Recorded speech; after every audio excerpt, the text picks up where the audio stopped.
One of the reasons why startups fail can stem from the poor management of conflicts within the team. As we all know, when a company grows in size, it means that there will be more projects, more need of hiring people, but yet also at the same time, there will be more tasks, there will be more discussions to be made over time on a day-to-day basis. And this is where conflict can always happen. Just like any other company, when we are moving towards the same directions, it is also important to manage conflicts. It is quite impossible to say that there is actually no conflicts in any other businesses. So that's why a conflict is actually a natural part of any team, but it can be destructive if it's not managed effectively. When conflict starts, or when conflicts are not resolved in a healthy way, they can actually lead to decreased productivity and increase in stress, and also most importantly, there can be an increase in turnover among the talents.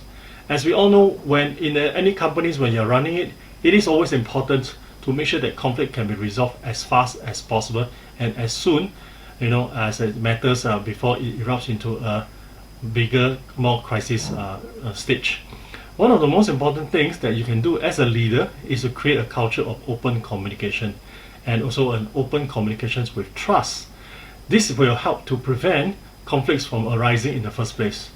When conflicts do arise, it is important to address them head on. Okay? And also to find best solutions, best resolutions that work for everyone involved. You may not be able to please everybody, but however, a conflict is a conflict. You need to resolve it. If you were to stamp over it, and then I don't hope that the time will actually just be forgotten about it, it may not. It may actually come back bigger, larger, and something that becomes a monster that may not be able to be tamed easily. It is also important to be respectful of everyone's point of view. Even if you don't agree with someone, okay, you can still listen to them and try to understand their perspective.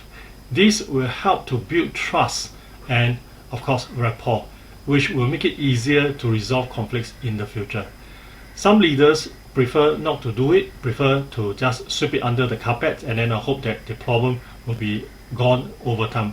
It will not. Instead, it may actually come back and then bite you on a bigger scale. So that's why it is always important as a leader of startups, okay, especially when you're running on your own, always understand that conflicts will always happen. It is best to head on to resolve it than to try to ignore it. Thank you.